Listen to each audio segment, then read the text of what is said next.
राज्यसभा चुनाव में कांग्रेस प्रत्याशी मीनाक्षी नटराजन का नामांकन निरस्त होने के बाद कांग्रेस से विरोध की लड़ाई सड़क से लेकर अदालत तक ले जाने का ऐलान कर दिया है। कांग्रेस के शीर्ष नेताओं के एक प्रतिनिधिमंडल ने आज नई दिल्ली में चुनाव आयोग से मुलाकात कर रिटर्निंग अधिकारी के फैसले को गलत, पक्षपातपूर्ण और कानून के विरुद्ध बताते हुए इसे तत्काल निरस्त करने की मांग की।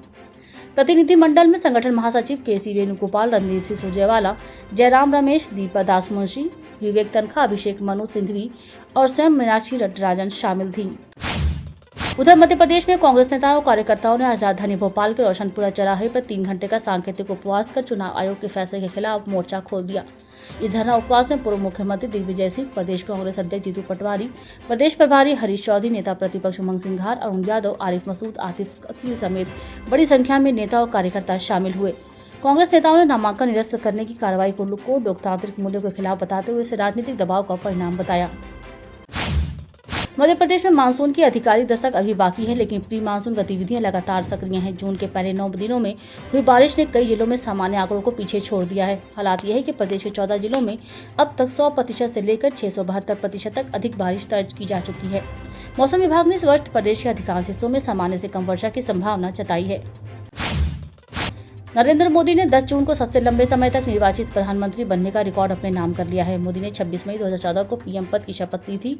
आज उनके कार्यकाल के 4,399 दिन पूरे हो गए। इससे पहले ये रिकॉर्ड पूर्व पीएम जवाहरलाल नेहरू के पास था। वे 4,398 दिनों तक इस पद पर रहे।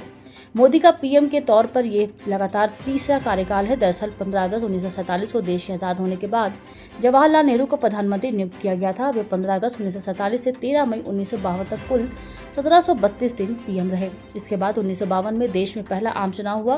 कांग्रेस सत्ता में आई। संसदीय दल ने नेहरू को अपना नेता चुना। इसके बाद नेहरू 13 मई 1952 से 27 मई 1964 तक लगातार निर्वाचित पीएम रहे।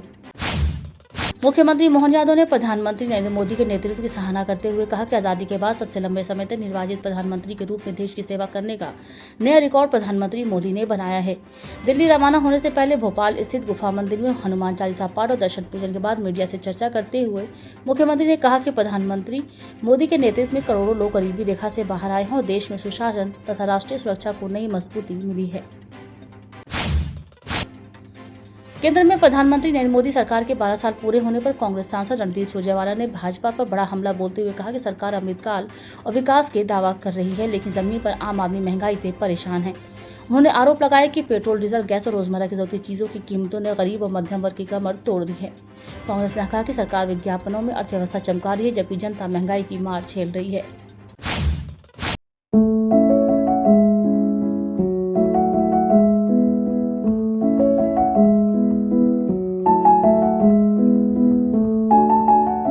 ममता बनर्जी की पार्टी तृणमूल कांग्रेस में लगातार टूट जारी है। राज्यसभा सांसद सुष्मिता देव ने भी आज पार्टी और राज्यसभा की सदस्यता से इस्तीफा दे दिया। सभापति सीपी राधाकृष्णन ने उनका इस्तीफा मंजूर कर लिया है। पिछले 3 दिनों में तृणमूल कांग्रेस टीएमसी के 2 राज्यसभा सांसद पार्टी छोड़ चुके हैं। इसके पहले 8 जून को सुखेंदु शेखर ने राज्यसभा से इस्तीफा देकर पार्टी छोड़ दी थी। टीएमसी के लोकसभा में 28 में से 20 सांसद और राज्यसभा में 13 में से 2 सांसद यानी कुल 22 सांसद टूट चुके हैं। अमेरिकी सेना ने कल रात ईरान पर हवाई हमले किया। अमेरिकी सेंट्रल कमांड ने कहा कि कार्रवाई हॉर्मुज स्ट्रेट के पास अमेरिकी अपाचे हेलीकॉप्टर गिराए जाने के जवाब में की गई। इससे पहले राष्ट्रपति डोनाल्ड ट्रंप ने दावा किया था कि गश्त कर रहे अमेरिकी AH-64 अपाचे हेलीकॉप्टर को ईरान ने मार गिराया। उधर ईरान के रिवॉल्यूशनरी गार्ड ने दावा किया कि उसके जवाबी कार्रवाई में बहरीन स्थित अमेरिकी सैन्य ठिकाने और अमेरिकी नौसेना के 5th फ्लीट मुख्यालय को ड्रोन से निशाना बनाया। इजरायली सेना प्रमुख एयाल जामिर ने कहा है कि अगर जरूरत पड़ी तो इजराइल ईरान पर हमला फिर करेगा। उन्होंने कहा कि हाल में ईरान पर किया गया हमला इससे भी बड़े अभियान की तैयारी का हिस्सा था। जामिर ने दावा किया कि इजराइल ने ईरान की तरफ से आए हमलों को रोका और तुरंत जवाबी कार्रवाई की। पाकिस्तान ने मंगलवार रात अफगानिस्तान पर हवाई हमला किया। तालिबान के मुताबिक इन हमलों में 13 लोगों की मौत हुई है। मरने वालों में 11 बच्चे, 1 महिला और 1 बुजुर्ग शामिल हैं। 14 महिलाएं घायल हुई हैं। तालिबान के मुख्य प्रवक्ता जबीहुल्लाह मुजाहिद ने कहा कि पाकिस्तानी सेना ने कुनार, खोज और पख्तिता प्रांतों में आम घरों को निशाना बनाकर बमबारी की।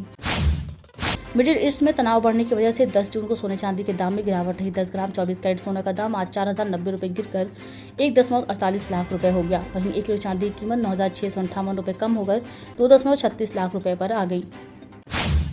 मेटा भारत में अपना पहला AI इनेबल्ड डेटा सेंटर बनाने के लिए रिलायंस इंडस्ट्रीज के साथ साझेदारी कर रही है। इस पार्टनरशिप के तहत गुजरात के जामनगर में 168 मेगावाट क्षमता का डेटा सेंटर तैयार किया जाएगा। जिसे 2 साल के भीतर डिलीवर करने का लक्ष्य है। इस साझेदारी के तहत रिलायंस जामनगर में डेटा सेंटर को पूरी तरह से विकसित करेगी। रिलायंस प्रोजेक्ट के लिए design, construction, utility management, renewable power, network connectivity और मैनेज सर्विसेज सहित एंड टू एंड सर्विसेज देगी। केंद्रीय पेट्रोलियम और प्राकृतिक गैस मंत्री हरदीप सिंह पुरी ने आज कहा कि कुछ लाभार्थियों द्वारा प्रधानमंत्री उज्ज्वला योजना के दुरुपयोग के कारण इस योजना के तहत सब्सिडी वाले एलपीजी सिलेंडर की वार्षिक संख्या को 9 से घटाकर 4 किया गया है। पुरी ने कहा कि कई लाभार्थियों को इतनी ज्यादा सिलेंडरों की आवश्यकता नहीं थी और कुछ इसे व्यावसायिक उद्देश्यों के लिए इस्तेमाल कर रहे थे।